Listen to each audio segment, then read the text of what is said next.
Welcome to the Pariksha Academy. Today's topic is interlinking of rivers and river rejuvenation. River interlinking project and river rejuvenation. The basic idea of river interlinking is to transfer water between river basins, particularly from regions considered relatively water abundant to regions where water availability is lower or highly seasonal. The concept of river interlinking in India arises mainly from the highly uneven spatial and seasonal distribution of rainfall and water resources. Some eastern and Himalayan basins receive abundant flows, while many areas of western, central and peninsular India frequently experience water scarcity and drought. National River Interlinking Program. India's comprehensive river interlinking program has been developed under the National Perspective Plan. The National Perspective Plan was formulated in 1980. The National Water Development Agency is the principal organization involved in studies and planning related to river interlinking. The National Perspective Plan is broadly divided into the Himalayan Rivers Development Component and the Peninsular Rivers Development Component.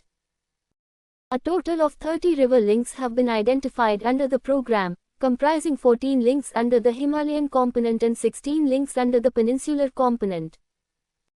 Himalayan Rivers Development Component. The Himalayan component explores possibilities for more coordinated utilization of water resources of Himalayan river systems, including the Ganga and Brahmaputra systems.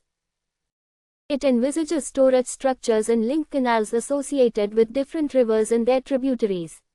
Various proposed links involve river systems such as the Manas, Sankosh, Tista, Ganga, Ghaghra, Gandak and Kosi.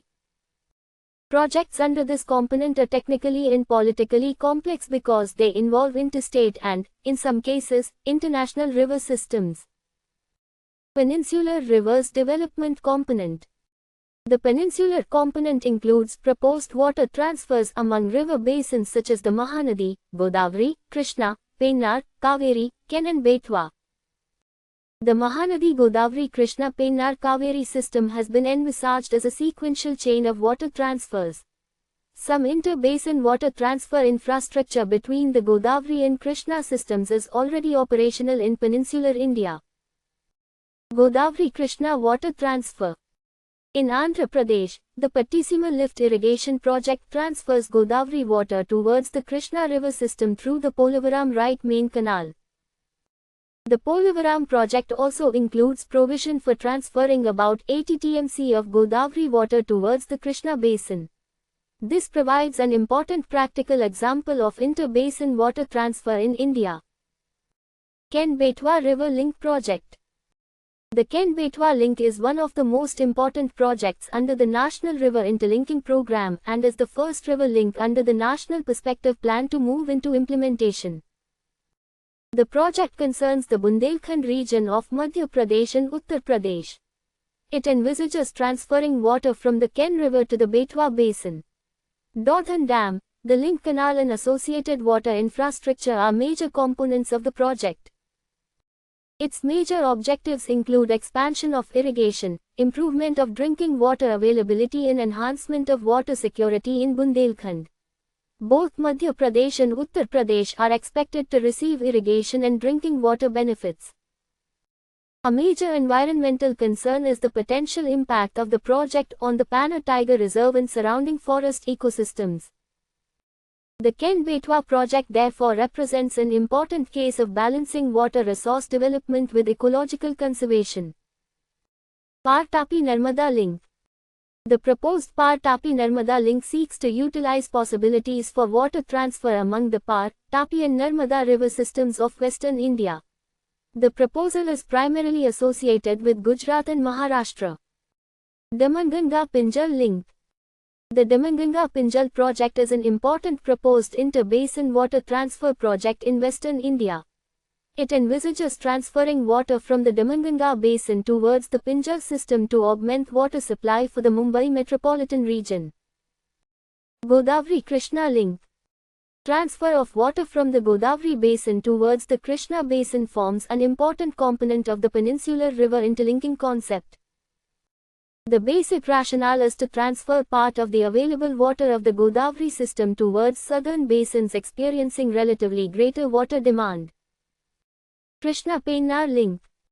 This link has been conceived for transferring water from the Krishna river system towards the Pennar basin. Pennar-Kaveri link. The proposed Pennar-Kaveri link forms another component of the larger chain of water transfers envisaged across peninsular India. Mahanadi-Godavari link.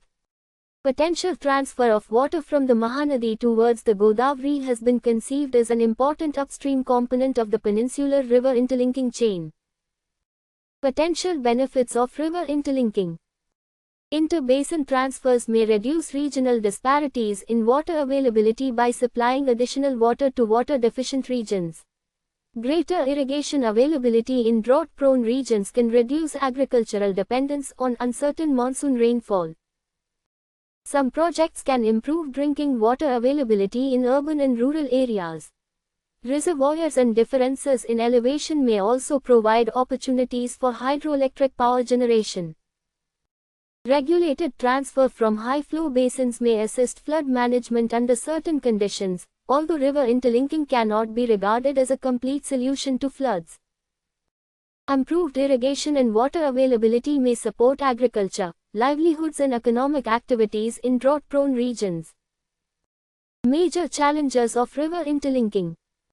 The concept of surplus water in a river basin is not static.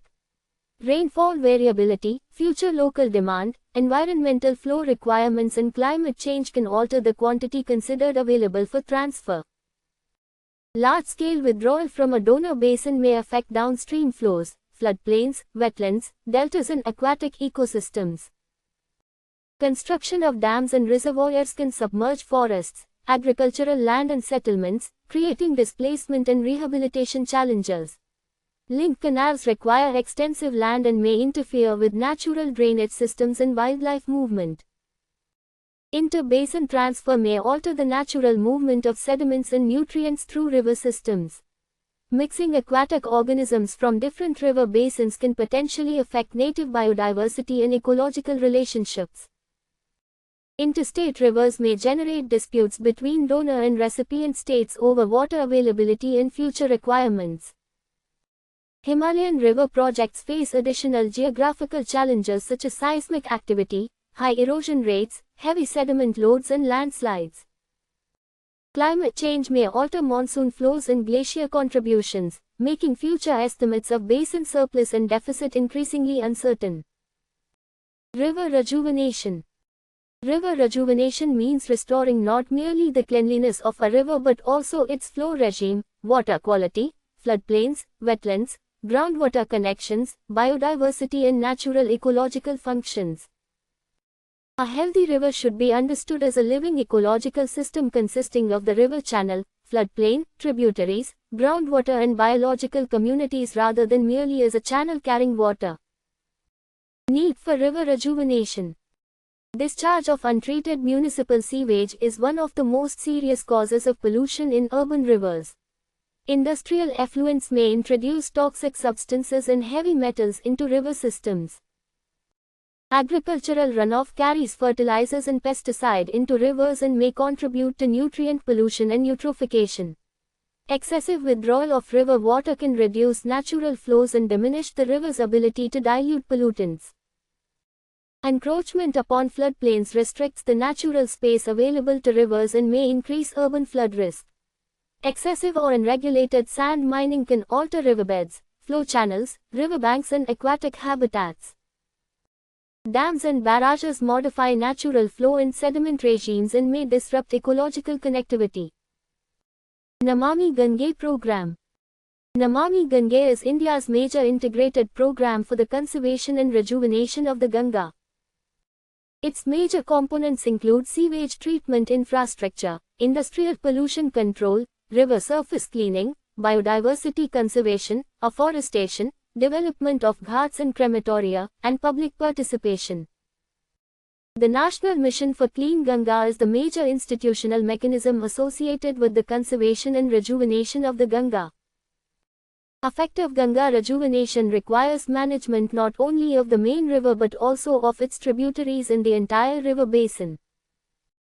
Yamuna rejuvenation.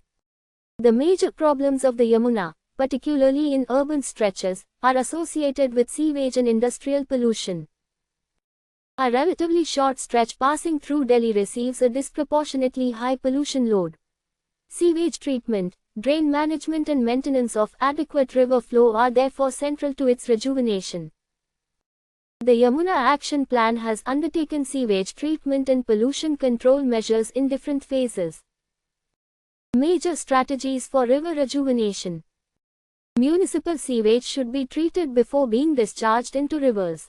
Monitoring and treatment of industrial wastewater are essential for controlling toxic pollution. Maintaining environmental flows is necessary for ecological functions and aquatic biodiversity. Protection of floodplains from encroachment and unplanned construction supports natural flood moderation and groundwater recharge. Restoration of wetlands and abandoned river channels can help store floodwater, naturally filter pollutants and conserve biodiversity. Restoring native vegetation along riverbanks reduces soil erosion and strengthens riparian ecosystems. Urban drains should be treated as components of the natural drainage network rather than merely as concrete channels. Rivers and groundwater are closely interconnected. Excessive groundwater extraction can reduce the dry season base flow of rivers, making groundwater management an important component of river rejuvenation. A river basin-based approach is more effective than cleaning isolated urban stretches because pollution, water withdrawal and flow alterations occurring upstream affect downstream river health. River interlinking and river rejuvenation differ fundamentally in their objectives. River interlinking primarily focuses on redistribution of water between river basins, whereas river rejuvenation focuses on restoring natural flows, water quality and ecological health within a river system. Long-term water management requires rivers to be viewed not merely as sources of transferable water but as integrated river basin ecosystems. Thank you very much for joining us. For more useful study material, please like and share this video, and subscribe to the Pariksha Academy channel.